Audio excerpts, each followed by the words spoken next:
What's going on, everyone? It's your boy Savvy, and welcome back to The Savvy Show. And in today's episode, we have a really interesting SCP because personally, I never thought this was an SCP to begin with. I thought it was a different kind of creature within a whole nother universe.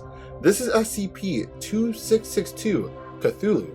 So, I guess it was common knowledge that this was an SCP. I had no idea. I thought it was specifically like a Lovecraft creature from that author. But I guess it's his own SCP. I'm assuming maybe it was a Lovecraft creature, and then someone made an SCP tale about Cthulhu.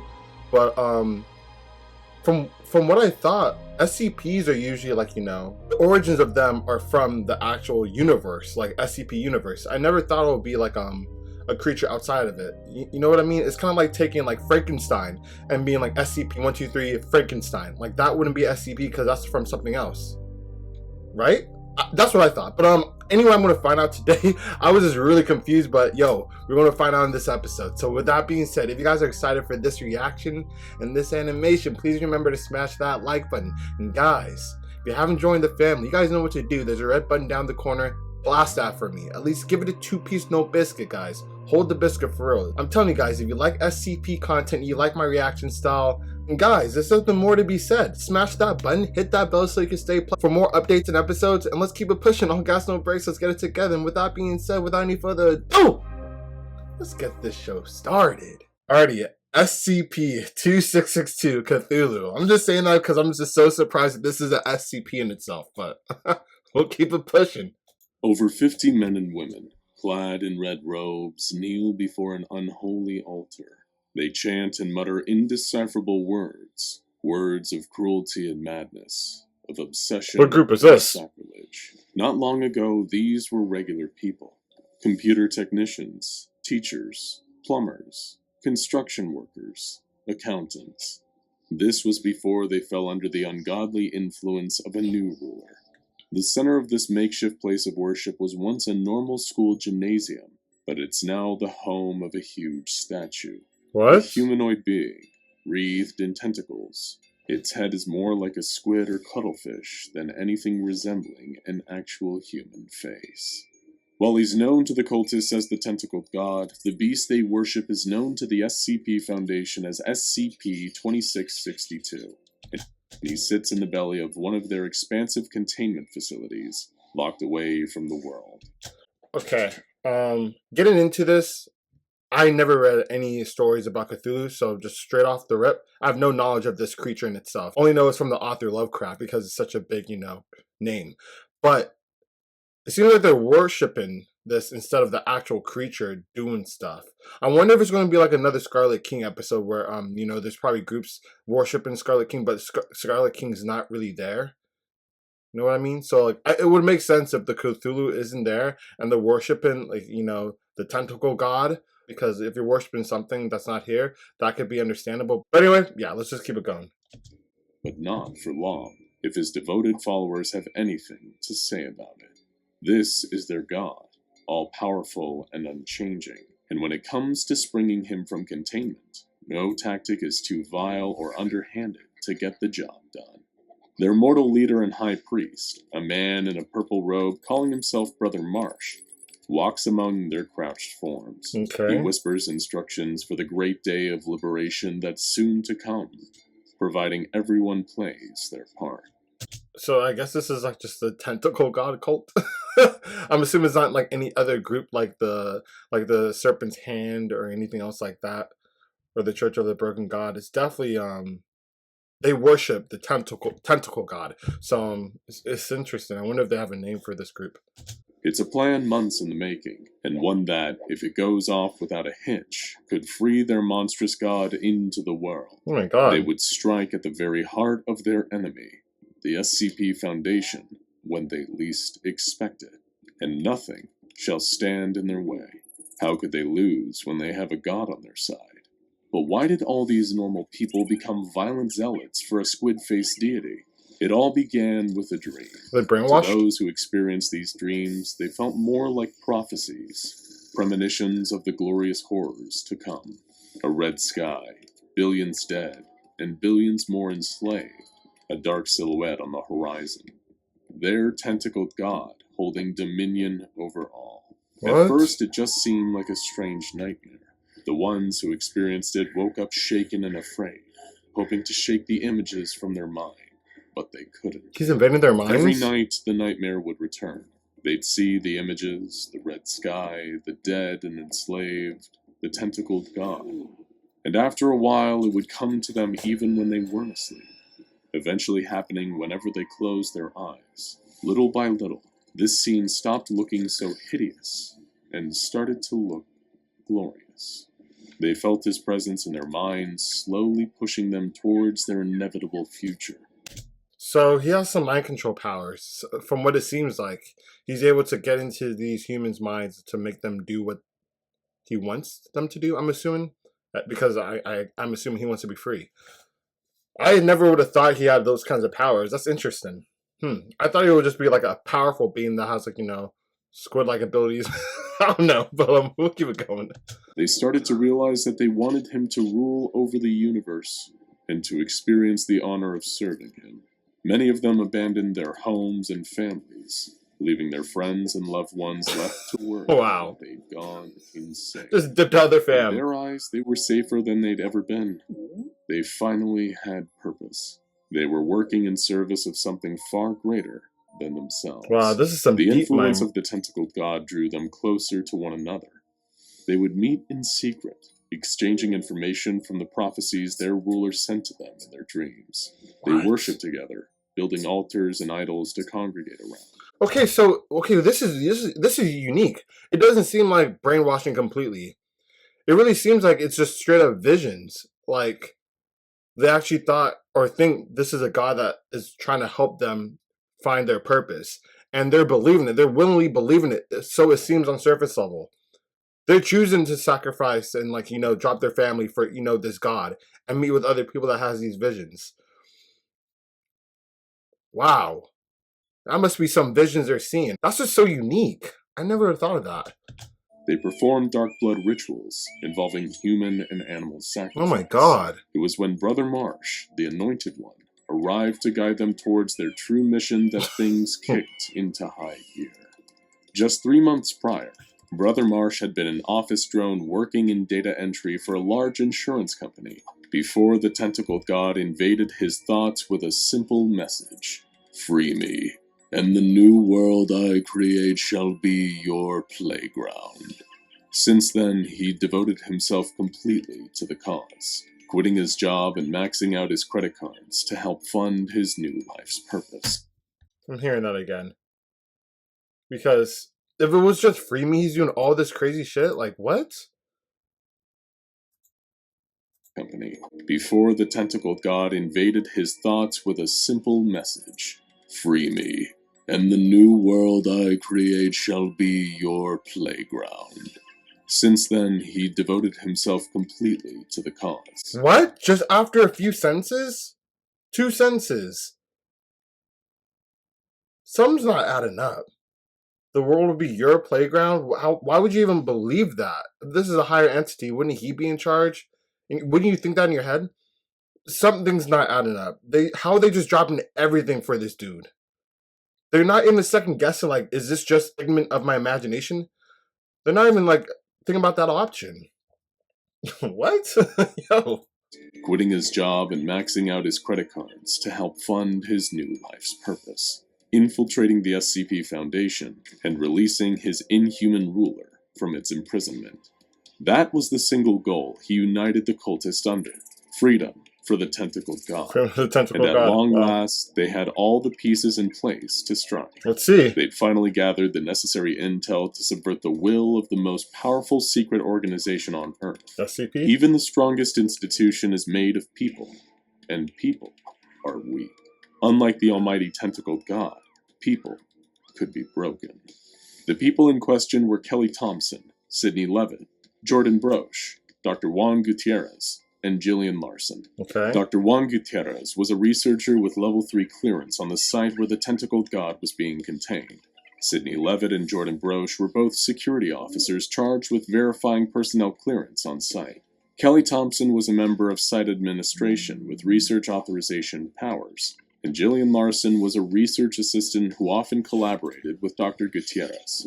These 5 were the key to getting access to SCP-2662 and bringing their plan to fruition.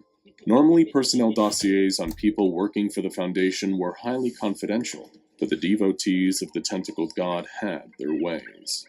They had a number of computer experts in their ranks, more than capable of hacking in and pulling some basic information off of Foundation servers without being detected. For the other information they needed, they turned to some good old-fashioned torture, which is often the most effective method when you need some quick results. Of course. That's interesting. They took SCP agents and tortured them. I wonder. Wow.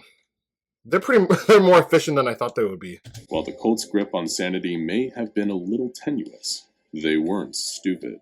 While gathering their intel, they also made sure to find out what exactly they were up against. SCP-2662 was being held in a humanoid containment cell and guarded by on-site Task Force Town 9, better known as the Belligerent Bodyguards. These aren't lazy, donut-chomping mall cops. These are a heavily trained, heavily armed fighting force. Though the cultists had one thing that these Foundation soldiers didn't. The element of surprise. For everything to go off perfectly, Brother Marsh's plans would have to be executed within a single day, and they were already on the clock. Tau 9 had been charged with tracking down any new SCP-2662 cults and dismantling them. And Brother Marsh knew that it was only a matter of time before the Foundation tracked them down and did the same to them. Better hurry up. If they wanted any chance of freeing the Tentacled God, then they'd need to strike quickly and with overwhelming force. The SCP-2662 worshippers were able to secure the addresses of the 5 key Foundation personnel and station members outside each of them, including one who could realistically imitate each. They waited for night to fall and broke into each of their homes as they slept. What followed was a sequence of ruthless and efficient murders done in the cause of freeing their Murdered them? Dr. Gutierrez was shot in the head while he slept. Sidney Levitt and Jordan Broche were both stabbed to death before either even realized. Wow, they're committed. I really want to see this come to fruition now. They're taking all the big steps to make this come true. Thompson, who'd gotten up to use the bathroom, went down in a hail of machine gun fire. Jillian Larson had seen that masked figures were breaking into her home and attempted to flee, but was caught and beaten to death by cultists in her hallway. It was a strange irony that people whose day jobs entailed working with some of the most dangerous and nightmarish anomalies imaginable were murdered in their homes by nothing more than regular humans.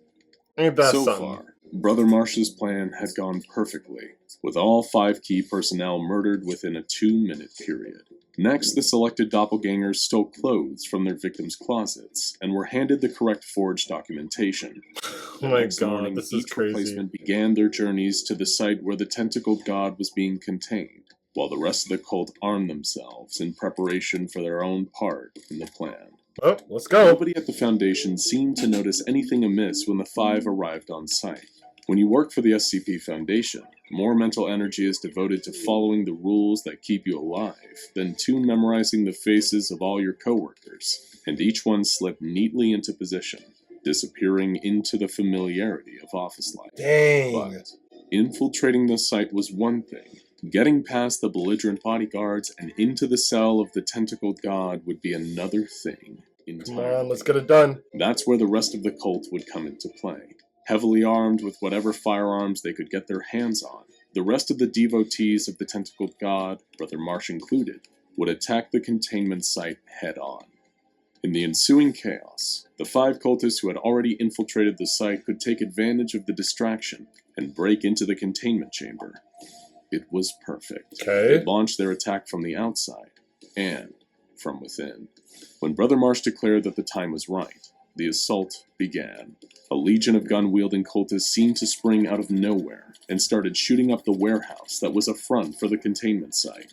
The site quickly mobilized guards and task force members to take on the sudden threat. And just as Brother Marsh had anticipated, the site director called on the majority of Tau 9 to help repel the violent cultists from their perimeter.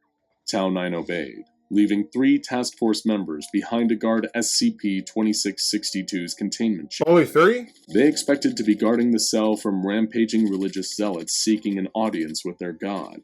What they didn't expect was a group of 5 Foundation employees walking right up to them and opening fire, killing 2 Tau 9 members and taking the 3rd as hostage. Damn. While the war Just was like being that. waged outside, the infiltrators had found the tentacle god's containment cell in the low-risk humanoid ward. Alright, let's go. Their hostage insisted that using him wouldn't give them any leverage. The rest of his team would neutralize the whole group, him included, if that's what it took to stop them. For The real. infiltrators They don't explained care. that using him as leverage was never their intention. He wasn't a hostage at all.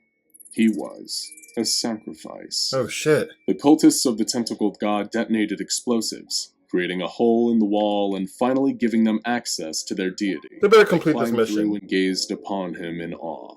There stood SCP-2662, twice as tall as a regular man, with 10 huge tentacles emerging from its back. In their months of envisioning this creature, they pictured it sitting on a throne made of thousands of human bones, Yeah? ready to dictate its commands to the obedient liberators. What they certainly didn't expect was to Let's hear see it. the tentacled god hunched over a computer screen. Still, gods work in mysterious ways, so they stuck to the plan and began chanting.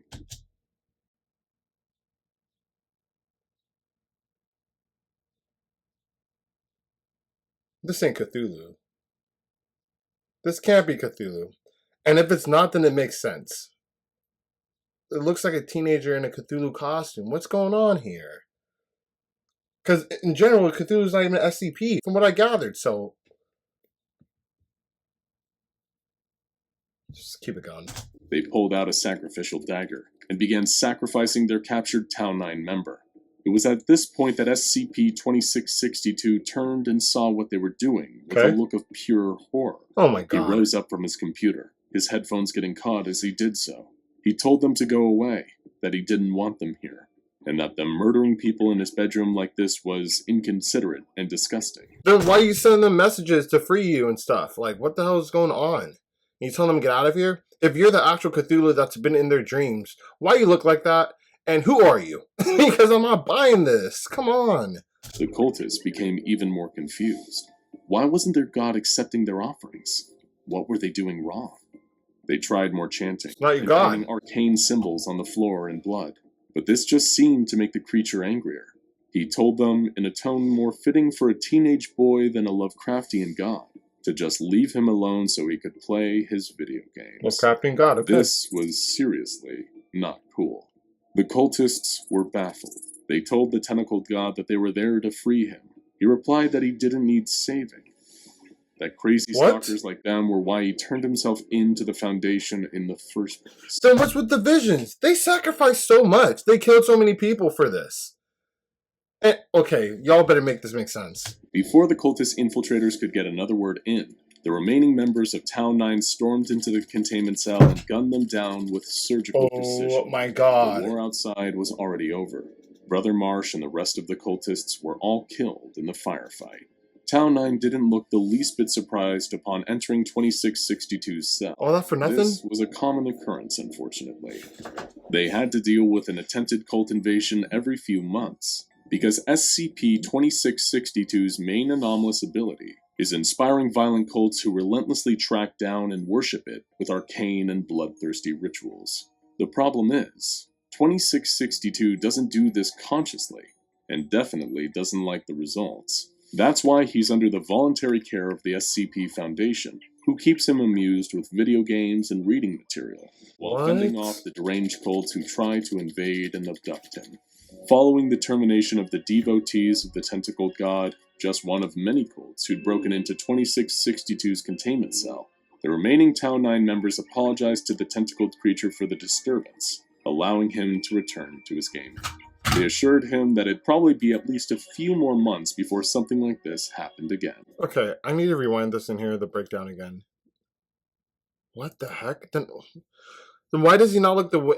That would make sense if he actually looked the way he's supposed to look like in the people's visions. But he looks completely different. Is this like an alternate Cthulhu that's in his mind, like a split personality that he has no control over? Like, let's see. They had to deal with an attempted cult invasion every few months, because SCP-2662's main anomalous ability is inspiring violent cults who relentlessly track down and worship it with arcane and bloodthirsty rituals. That's his power? The problem is, 2662 doesn't do this consciously, and definitely doesn't like the results. That's why he's under the voluntary care of the SCP Foundation, who keeps him amused with video games and reading material, while fending off the deranged cults who try to invade and abduct him. Following the termination of the devotees of the tentacle god, just one of many cults who'd broken into 2662's containment cell, the remaining Tau 9 members apologized to the tentacled creature for the disturbance, allowing him to return to his game. Apologize to him? They assured him that it'd probably be at least a few more months before something like this happened again. SCP-2662's cell was repaired, and the Foundation returned to its task of seeking out would-be cult emancipators, because for the SCP Foundation, it's not always about the anomaly that's being kept in containment, but what's being kept down. Now, okay. That one was so confusing. Like, I was doing more thinking and trying to wrap my head around certain concepts of this SCP where some of it still doesn't make sense to me. It really still doesn't make sense to me, no matter how hard I want to like accept that. Why would it still look completely different in the visions? Is it like a different Cthulhu? It looks completely different. It will make sense. Like, this is this what they're imagining the disciples of the real Cthulhu or the tentacle god that they worship? Were they seeing what they wanted to see in these visions? Like what they thought or perceived the tentacle god should be? Or is it actually just another version of a tentacle god, which is Cthulhu, that was talking to them? Like the one that actually looks like the statue they were worshiping. God, like that just makes no sense. And the powers that he has, this must...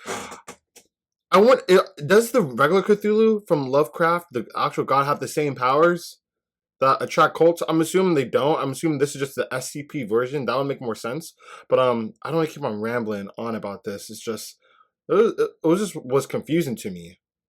A lot for me to wrap my head around, because one, I didn't even think this was the SCP to begin with, and for it to have like this kind of powers, but it to not be what it's supposed to be or look the way it's supposed to look, that part wasn't really explained to me as well as I think it should. But it is an animation, but it was a great animation to say the least. It was definitely something different, especially at the end where it's some of the things that you can't let in compared to the things that could come out. That was kind of cool. I like that little twist they put on it, because I was completely baffled until towards the end we found out that that's not even the Cthulhu, because stuff wasn't even making sense. But with that being said, if you guys enjoyed this reaction, please let me know in the comment section below, and definitely let me know what you guys thought about this SCP Cthulhu and what you guys thought about the animation, and some of the questions that you guys might have answers to. Let me know in the comment section below. I'll love to hear your guys' responses, like always, because this one was a doozy. So with that being said, unfortunately, that concludes today's episode. However, I'll catch you guys on the next one.